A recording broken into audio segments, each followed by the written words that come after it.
12 rounds, ding ding. Sick and tired of the whole Okay, the damn Post-Fight thing, yeah. Podcast Stick is and back. I'm move, Nick Atkin in Hong right. Kong, and I'm being joined again by Mr. John Hyun Ko over in Korea. John, we just got done watching a pretty entertaining, I thought, UFC on ESPN 8. Yeah, what was your takeaway of the overall card? It was much better overall compared to the last show. Of course, the last show had a sick main event, but this show had a sick main event. You know, let's jump right into it, right? Yes, sir. You may notice all our fancy new graphics and logos after upgrading our software. Yeah, we are in the cage. But let's talk about that main event. It was Alistair Overeem getting a second round TKO against Walt Harris on what was a very emotional night for Walt, wasn't it, John? Definitely emotional night for Walt and pretty much everybody in surrounding, the circumstances and the events, the coaches, the commentators, everybody was feeling the the environment that Walt was creating, around the show. But getting into the fight, um, it was a it was a crazy fight. Let's just say that. Walt Harris looked incredible in the first round. He dropped Overeem, punished him with such just devastating ground and pound.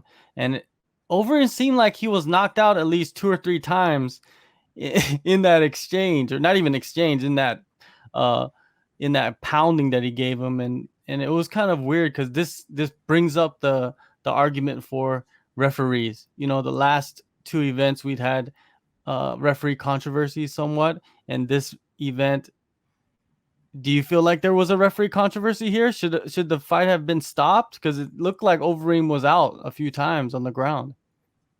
Well, perhaps it was playing on the ref's mind. Overeem's last fight against Rosenstruck, obviously Overeem protested that decision. He felt he was getting to his feet. So maybe that was playing a factor. I don't know. I think referee, if there was going to be an earlier stoppage, it probably could have been at Walt Harris's benefit, because he was just eating shots for what seemed a long stretch, especially in the second round, but also in the first round when Overeem was on top of him twice. Well, the difference with that was Walt Harris was stuck in a position where he couldn't get out, and he was getting hit, where Overeem was able to move around and show some kind of defense, so to say.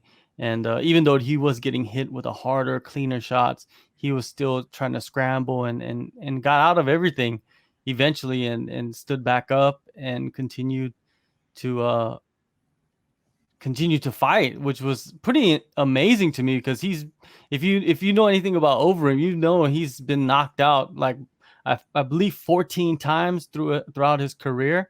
And everybody always talks about his chin, but hey, his chin is still there. We just saw it in display.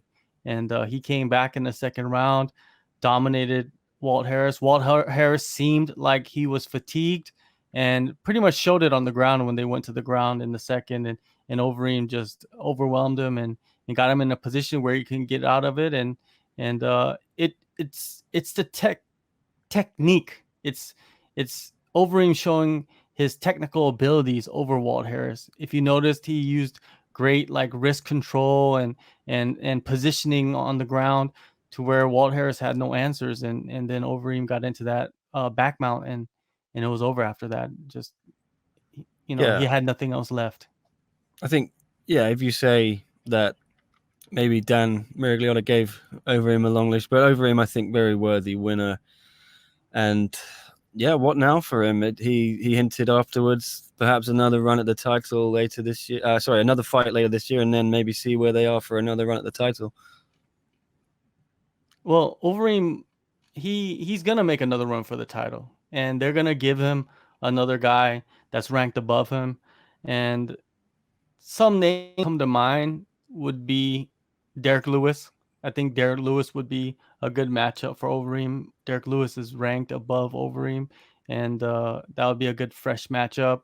Also, I like to see the Rosenstrike rematch. I don't mind that. I don't mind rematches.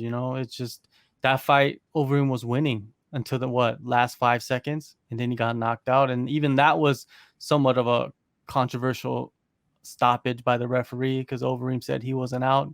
He was knocked down, but he wasn't out. So, yeah, either fight. All the other guys like JDS, he's already fought him.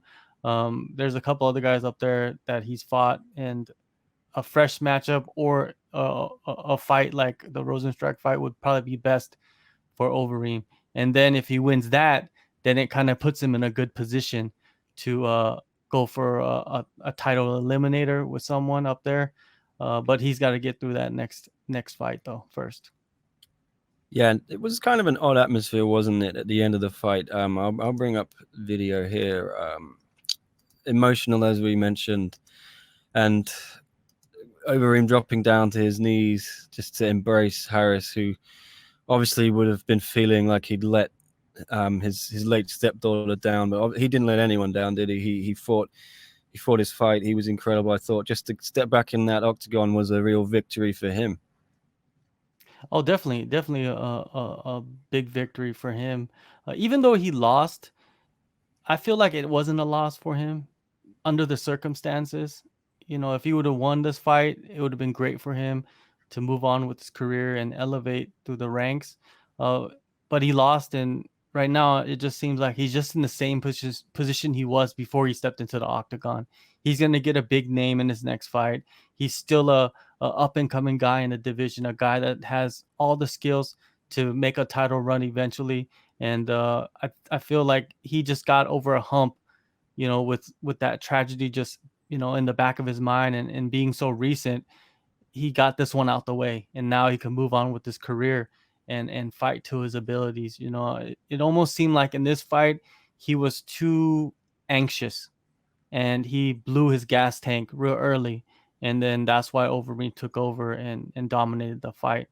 But we would have probably been saying something different if the referee stopped that fight during that ground and pound. But what can you do? I feel like I like that Dan Miragliotta let them fight. It kind of questions the Dominic Cruz stoppage, because Dominic Cruz was knocked down, but he wasn't like Overeem was. Overeem was getting pummeled, and the referee still let him go. So, right now Dominic Cruz is probably at home screaming at the television, like wanting to kill Keith Peterson right now too, even more. Yeah, it was a nice octagon speech as well. We'll have a little listen quickly to some of what Walt said. First, I want to say thank you, first and foremost, to the UFC. They've been amazing through this whole process. My wife and my family and I are so grateful.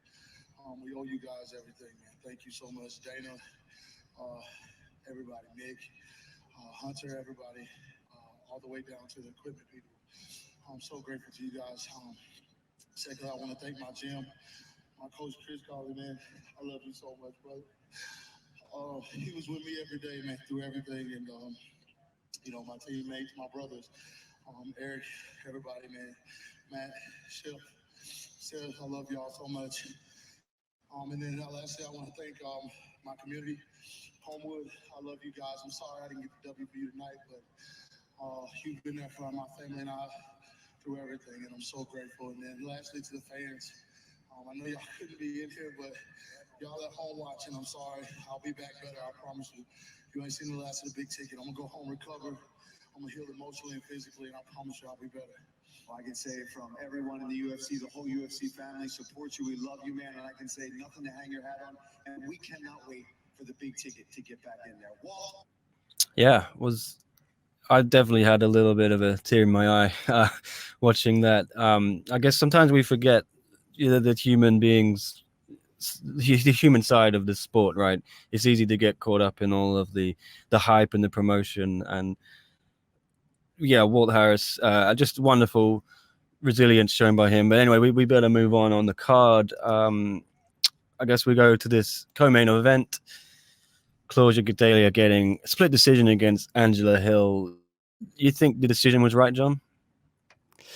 This was one of the few fights on the card that was so close that it could have went either way. I'm pretty sure there's a lot of people standing up with their hands in their air saying, like, how come Angela Hill didn't get this decision? And then there's people that are probably cheering that Claudia got the decision. It's just if you look back at the fight in the first round, Claudia clearly dominated, with the takedown, got it to the ground. I feel like the difference in head strikes landed was like 4-1, not 4-1, like 2-1, 3-1, something like that, something pretty crazy. So she got that first round. Second round, Angela Hill was able to find her distance and was able to land more shots, and even dropped Claudia in the second round. So it was 1-1 going into the third. That third round was just too close. I couldn't tell who won that fight, and either way,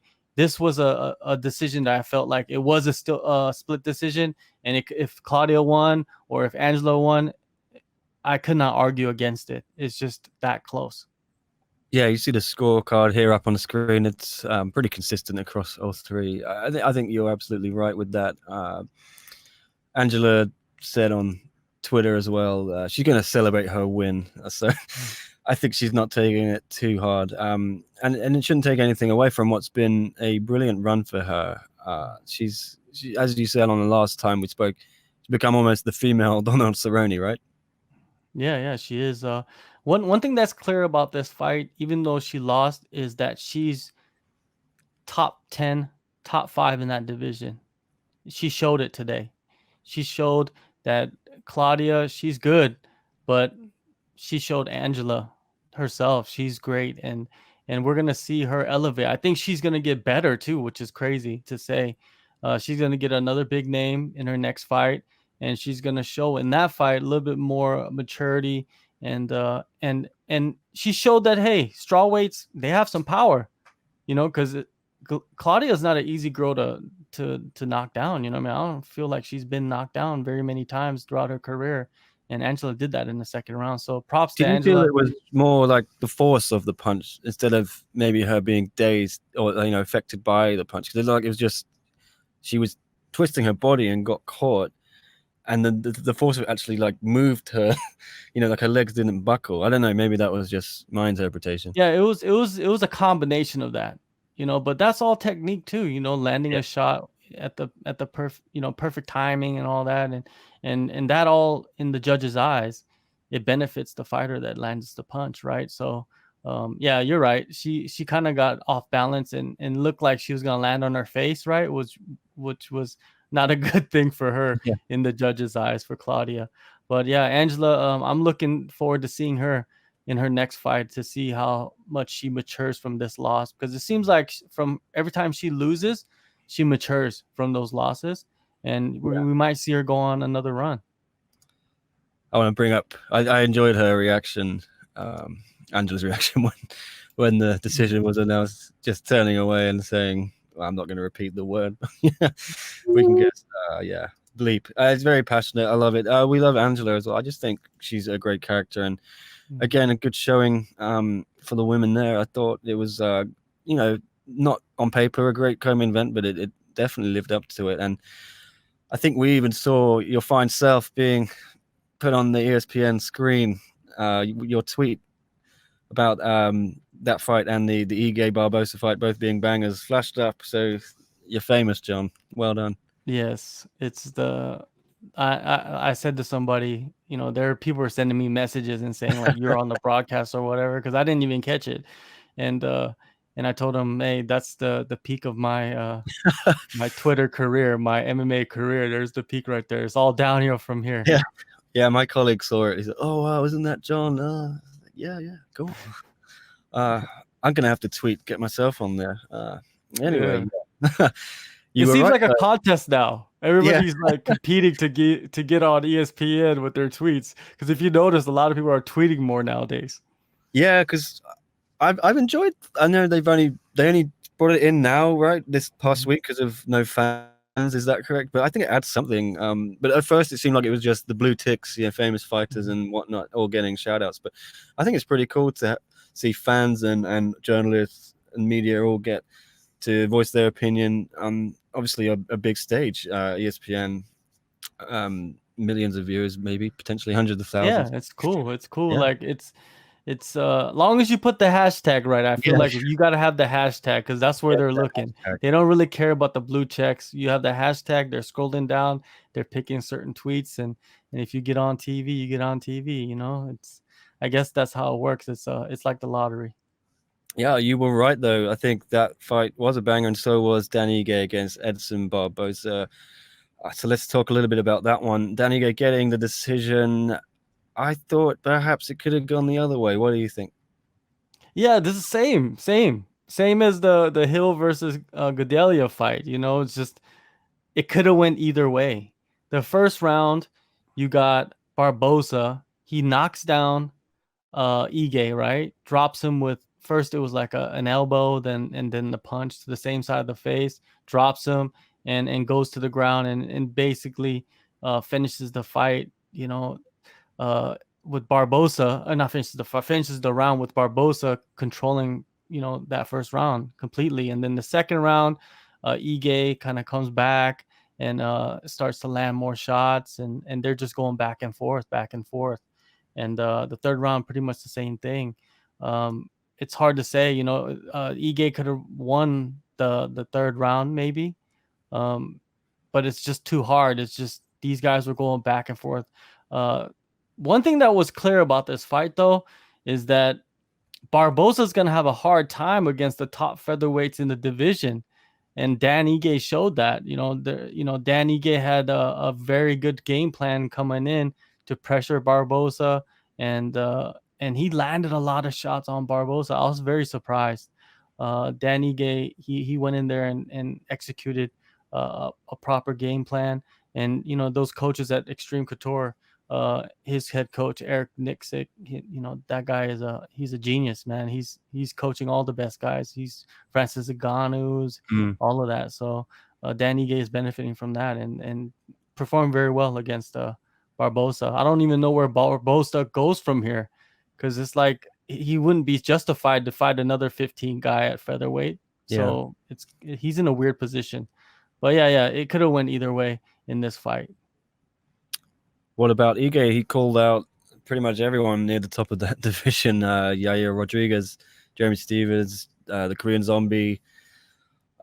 What do you see next for him? It's clear perhaps it's time for a step up, though.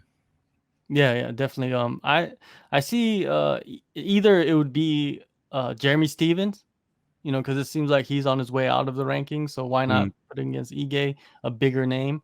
Or it could be Arnold Allen. Arnold Allen, I think he's ranked like number 10 or 11 in the featherweight division, and he's a guy that's above Ige, but not too high in the rankings, right? So he could build himself up. But I don't ever see him like getting like Yair Rodriguez or the Korean Zombie or all those guys that he pretty much called out. I don't Calvin think Kattar as well. I forgot. Yeah, Calvin Kattar. That's not going to happen. You'll see Calvin Kattar fighting the Korean Zombie before Dan Ige fights either of those guys. Well, we shall see. Good performance nonetheless. Then before that we had Christoph Jocko getting a decision against Eric Anders. I think that decision perhaps a little more straightforward, John. Yeah, it was Anders. He should have wrestled more, and he did try to wrestle with Jocko, but he just couldn't get the takedowns. And I felt like if Anders would have been able to get the takedowns on Jocko, he would have probably won this fight. But Jocko kept it standing and pretty much won the fight like that. It wasn't nothing like too impressive, but it was good enough to beat Anders, and that puts Anders back to the drawing board. You know what I mean? It seems like Anders, that's his MO. He wins a couple and then he loses, and he wins a couple, then he loses. And Jocko, he's a guy that has been around for a long time and very similar to Anders. You know, he wins a couple, he loses, wins a couple, he loses. So it's I don't know where these guys go from here. You know, it's hard to say. Got the scorecards up here. Anything there jump out at you or? Nah, nothing special. Yeah. Well, poor old Eric. As you said, back to the drawing board, but seems to keep happening with him. I suppose we can't expect much more. What about this one, though? I loved the opener for the main card.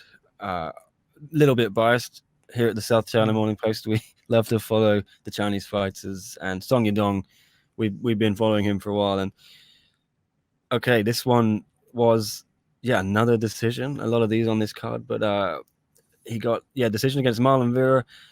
Vera was pissed off, to say the least, and there was a lot of blowback on Twitter.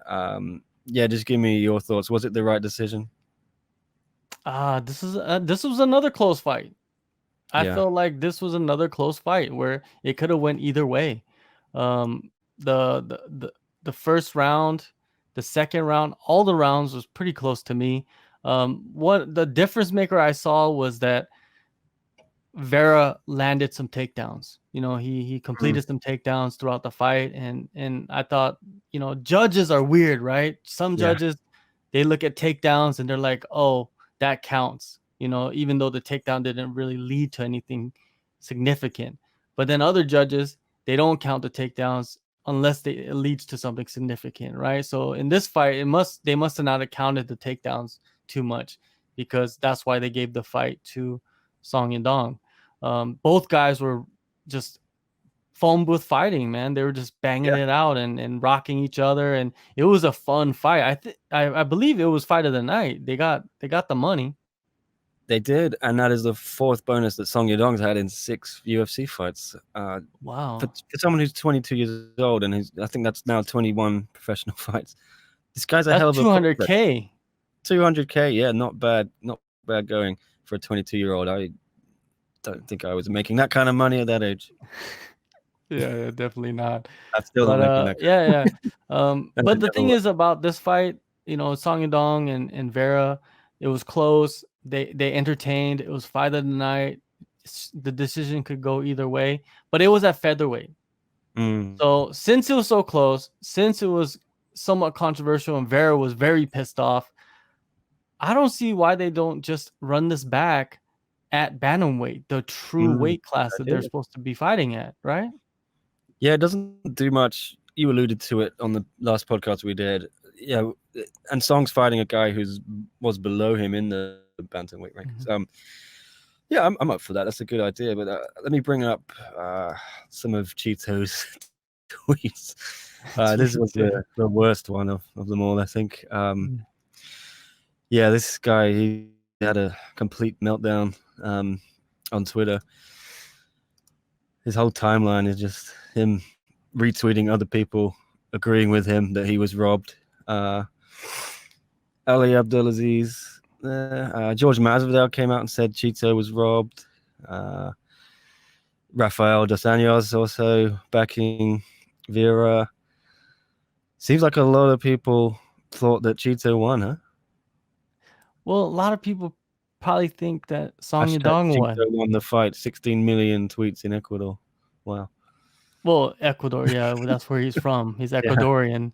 Of course, in China, it would be like 3 billion tweets, right? That Song Yadong won. Yeah. Well, of course, he's mad. He lost the fight. It was a close fight. Like I said earlier, he could have went either way. But the tweets that he's putting out, that's somewhat irresponsible. But then if you read the tweets, it's very clear that English is not his first language. So it couldn't be misinterpreted. Maybe he wrote it wrong, the way that he wanted. That's what's wrong with Twitter. You know what I mean? Like, if English is not your first language, you could write some things in a very negative connotation, you know what I mean? And not even realize it.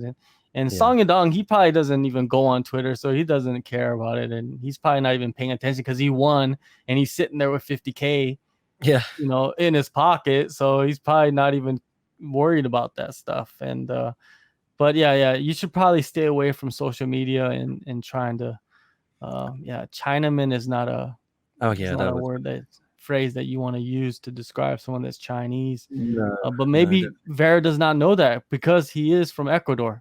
Yeah. And maybe he was trying to say Chinese. That's what he was probably trying to say. I don't know. I'm not trying to make excuses for him, but English is not his first language.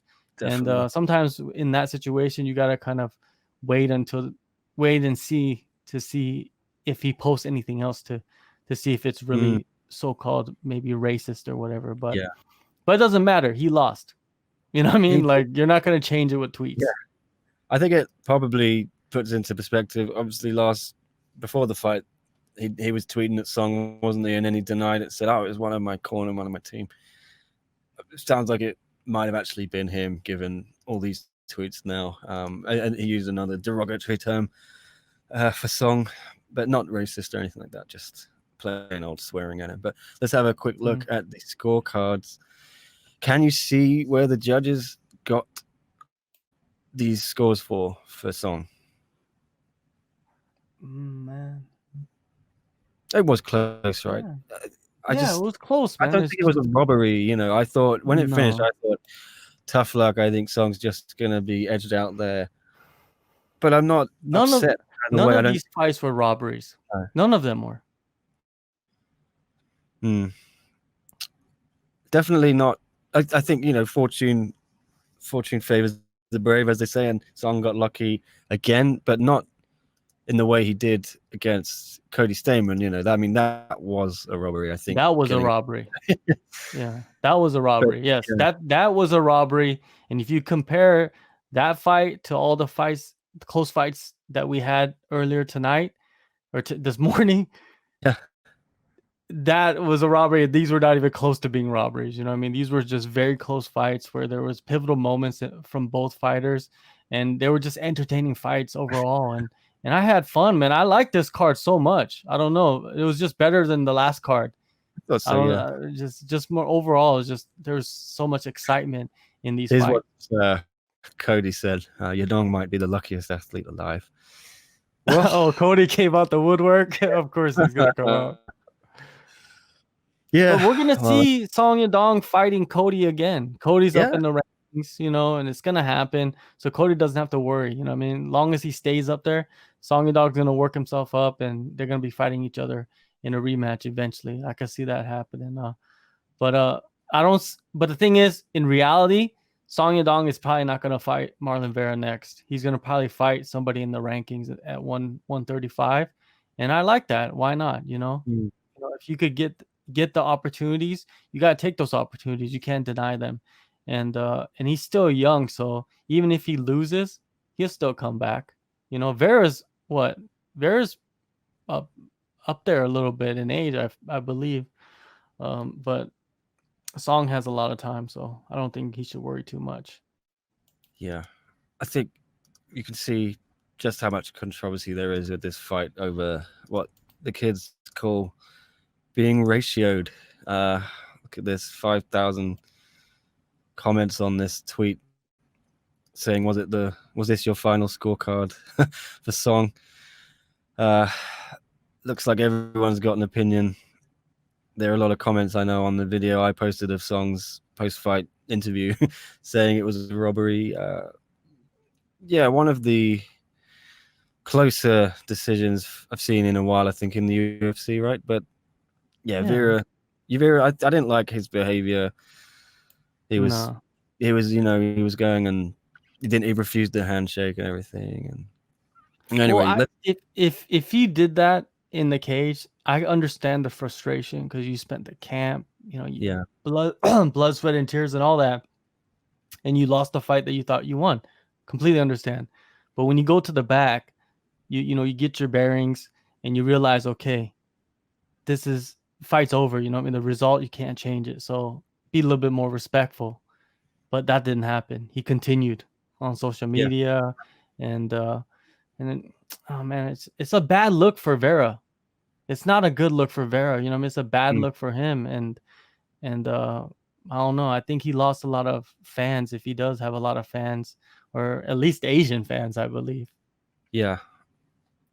Well, bigger picture, what do you think about Song? As I said, very young, only 22.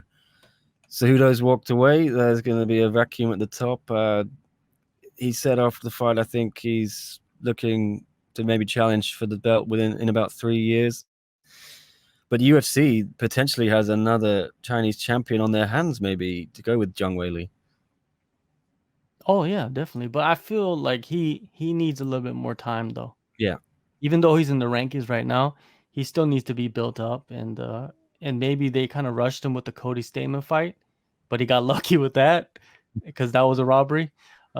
So people that might talk shit about us getting on the Chinese fighters and trying to Mm. promote them. We told you he got lucky in that fight, but this one wasn't that, that case. But yeah, like they need to build him up. But one fight that I feel like they could put together for Song, and this will put him over the edge and give him a good challenge at the same time, will be Dominic Cruz. Yeah, I like that. That's a good fight. And Uriah Faber's his coach. So that's going to be helpful. Yeah, there's a lot of storylines there. That'll be awesome. Yeah, so I don't see why not. Yeah, Faber, he was there, obviously a great guy to learn from. There are probably a few better you can really get such hands-on advice. I think Song is probably in a very good place at Team Alpha Male. Would you think it's better for him to be training there than, say, in China? No, definitely.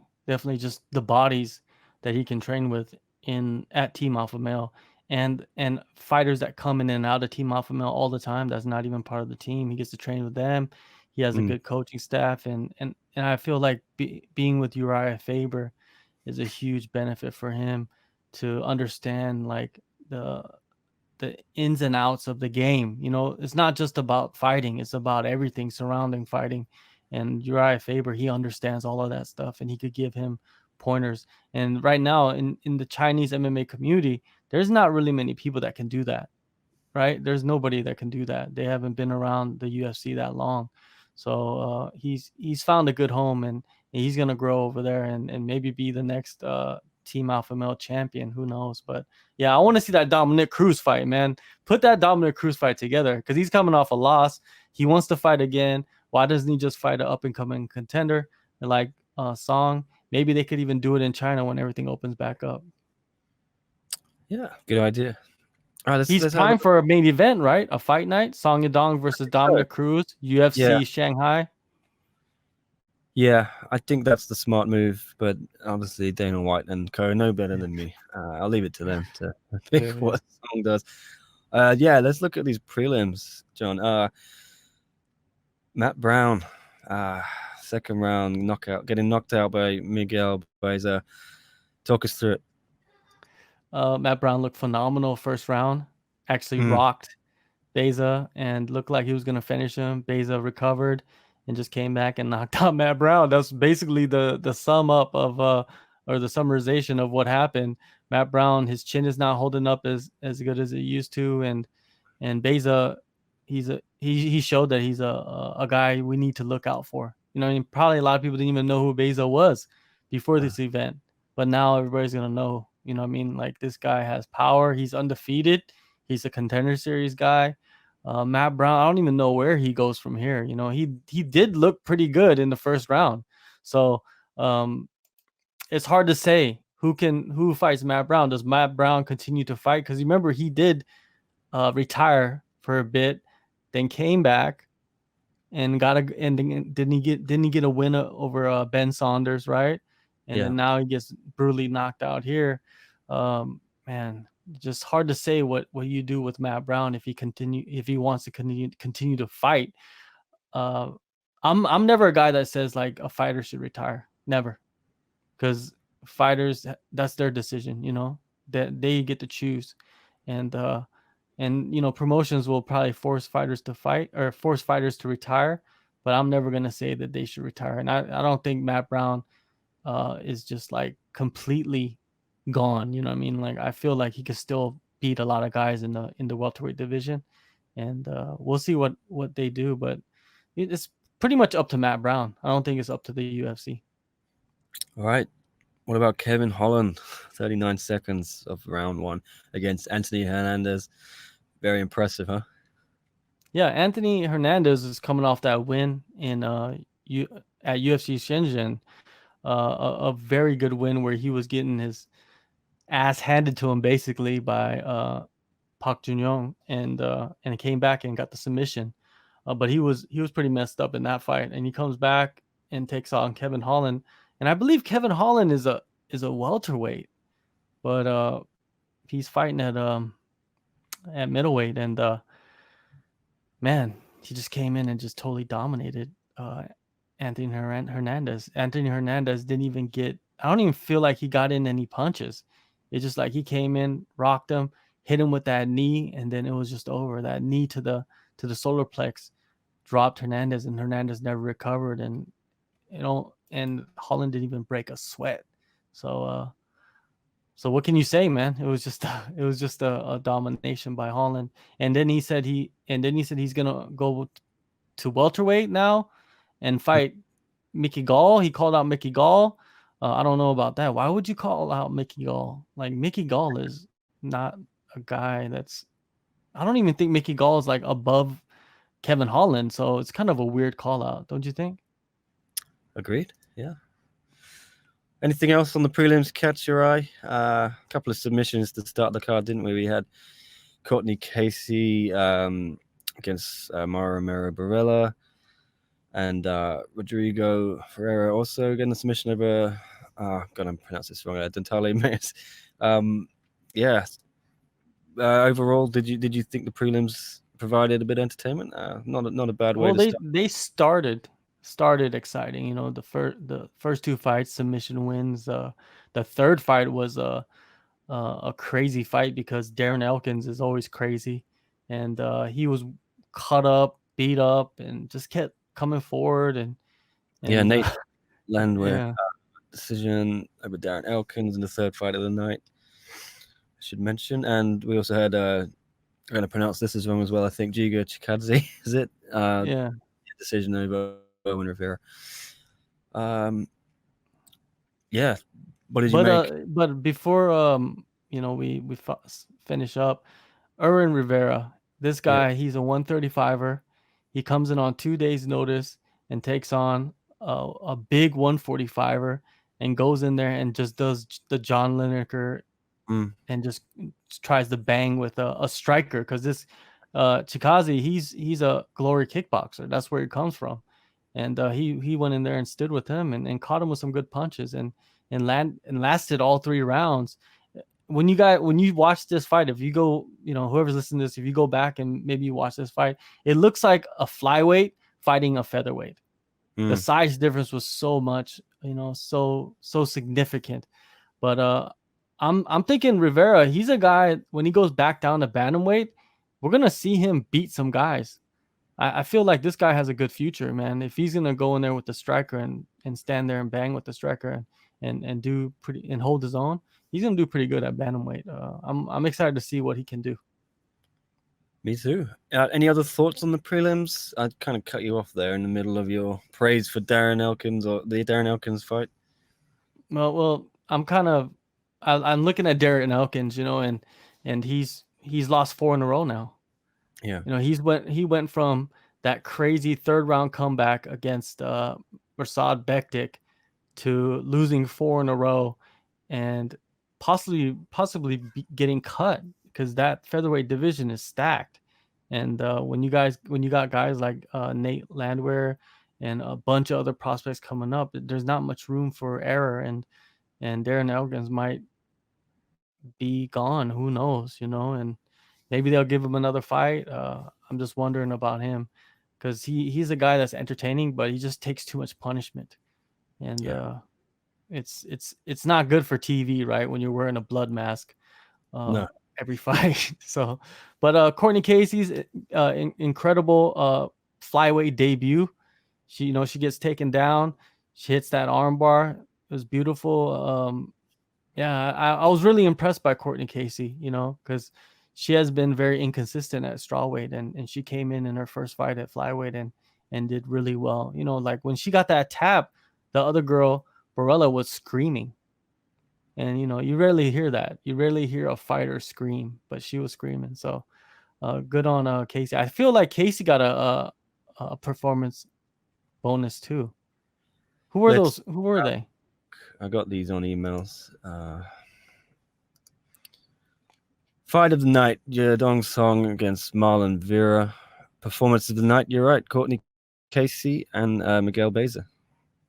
Yeah, those are well deserved. There was 3 fights that could have been fight of the night. Claudia Gadelha, Angela Hill, Song Yadong, Marlon Vera, and the third one was what is it, Dan Ige and Edson Barbosa. Those fights all could have been fight of the night, you know. So if I feel like if any of those guys would have got a finish, they would have probably got a bonus instead of Courtney Casey or a Beza. So man, it was a good night of fights. Yeah. What can you say? You know, it's a good cap for the week that we had. Three events in 8 days. Busy week, but fun week, I think. It's been tired, but yeah, great to have the UFC back. Great to have any kind of sports back, and also the German Bundesliga football started up again last night, which was great. So do you think this is a success overall for the UFC? Only one coronavirus positive test, it looks like, and yeah, a bit of blowback in the New York Times, which Dana White didn't like, but looks like they pulled it off pretty well. And I think a lot of other sports leagues are going to be looking at this and thinking, all right, we can get back now. That's the key right there, is that they only had one positive test throughout 3 events, which is phenomenal. We expected way more, I feel. A lot of people when it might be more right in the next 2 days, but yeah, let's presume there's not, right? Yeah, let's presume there's not. We expected a lot more, and there was only one, which is great for the fighters. And with this virus, I'm not a professional, like, you know, I'm not a doctor, but athletes, I feel like they're the least susceptible to this virus of getting sick, because their immune systems are always fighting off something, especially fighters. You know what I mean? The gyms are always dirty and they're always training and sweating and rubbing against each other. So their immune system probably can combat all of this. And there's a bunch of fighters that have came out and said that they think that they already had the coronavirus and they beat it. You know, it's funny. You know, I kind of think that's kind of funny that they would say that. But yeah, it's just, I feel like this is a great start. Let's start rolling more events. The next event, what is it, in 2 weeks? November, what is the 30th? I think that's the next show. Let's have a look. They haven't officially announced anything before UFC 250, I think, which is June 7th. But I think it's going to be May 30. Please correct me if I'm wrong. It is May 30. Is it Woodley? Well, the reason why I know it's May 30 is because I'm setting up interviews with fighters, and they're telling me it's May 30. And one of the fighters that I'm setting an interview with, I didn't even know they had a fight coming up, and then their management is telling me, "You want to interview this guy?" And I was like, "He has a fight?" And he's like, "Yeah, May 30th." And I was like, "Oh, okay. Let's schedule that." So just some inside information, I guess, that I could tell people, but not reveal who exactly is fighting, because it's not announced yet. Any idea? Is it going to be Vegas? Well, it's either Vegas or Arizona. I think Dana White was talking about that in the post-fight. Oh yeah, I haven't watched that yet. Well, yeah, other than Woodley Burns, I don't think much else really has been announced, even though that's not been announced, right? Any ideas you can give us without giving anyone away, or what would you like to see? Any matchups? No, I don't even know off the top of my head, but I see that they have what is it? Blog Off. What is it? Blagoy Ivanov versus Augusto Sakai, a heavyweight fight. Jamal Hill versus Clydson Abreu. Mackenzie Dern versus Hannah Cipher for the May 30th card. And I think no, that's a different one. That's the pay-per-view. But yeah, I see 4 fights, and then I know another one they haven't announced yet. But yeah, but they should be announcing it in the next couple of days. That's for the May 30th card. I feel in the next couple of days there's going to be a fight announcements coming out, you know, rapidly. So is there any fights that I want to see? I want to see Colby Covington fight. It looks like he's ready. I want to see him come back and see what he can do after that loss, after that devastating injury to his jaw. Him and Leon Edwards, that's a fight that they need to make. Leon deserves a big fight. If he's not going to get a title fight, they should give him Colby Covington. That's the next biggest thing. But Leon's stuck, I would imagine, in the UK, and he would only be able to get on Fight Island. So maybe we got to wait a little bit longer for that one. I think Dana said it's not going to be ready for 3 weeks. So that puts us in June, maybe July. But no, yeah, I think that's a great fight. You're right. Leon deserves someone, and that was pretty tough. Having that Woodley fight fall through would have been a huge moment for Leon in London. Yeah. Yeah, when do you... I'm just interested to see what they do with the titles, because there's a lot of the titles are being held by fighters that are not even living in the U.S. Yeah. So I wonder how that's going to all work out. That could be an opportunistic moment for many fighters that are in the top 5, where one fighter cannot fight the champion because they have a travel ban to certain areas. So they go with the next best option would be whoever, you know what I mean? And that could be something that we see in the next couple of months transpiring. But that's the thing that I'm interested in, to see like where these titles go, you know, because right now, if you see 250, it's very thin. Yeah. The card is very thin right now. And it's like they need to announce another title fight on that card if they want to sell any kind of pay-per-views, right? Yeah, So I don't think... where is it? Yeah, what Who Amanda, do you see? Felicia Spencer. You know, it sucks for Amanda, but I think it's good that she's got a main event here, but because she has to play second bill right behind, or I think even on 245 she was third from the top. They packed that card, didn't they? But good to see her get some of the spotlight, but there's not much below it, right? Charles, No. but My speculation is, if they do keep Amanda Nunes and Felicia Spencer as the main event of that pay-per-view, they might throw in but they might throw in a co-main event flyweight title in that slot to kind of support it somewhat, another title at least. What you talking? Joseph Benavidez versus somebody. Run that back, So maybe. if you look at the rankings for the flyweights, you got Joseph Benavidez versus possibly Brandon Moreno. That could be a fight that they make, and they're both somewhere around the U.S. I feel like they both train in North America, so it could be a possibility. I don't know. It's hard to say, you know. It's just there's so many variables now, so many factors in putting on fights.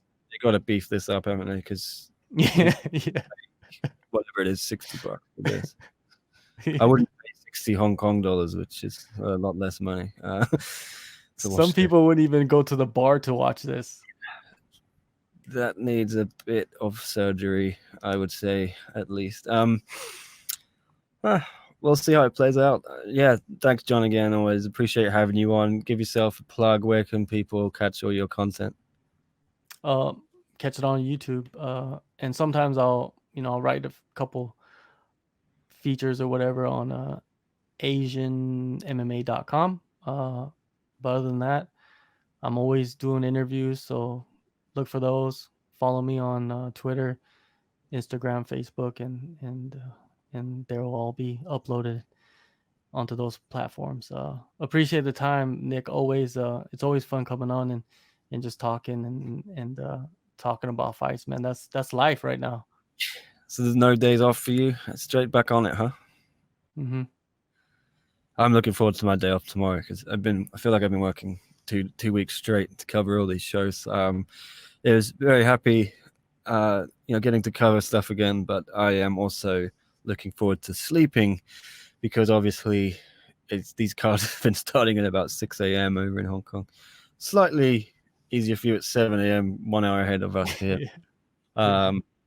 But yeah, you've also got a young child, haven't you? So you're probably easier to wake up than me.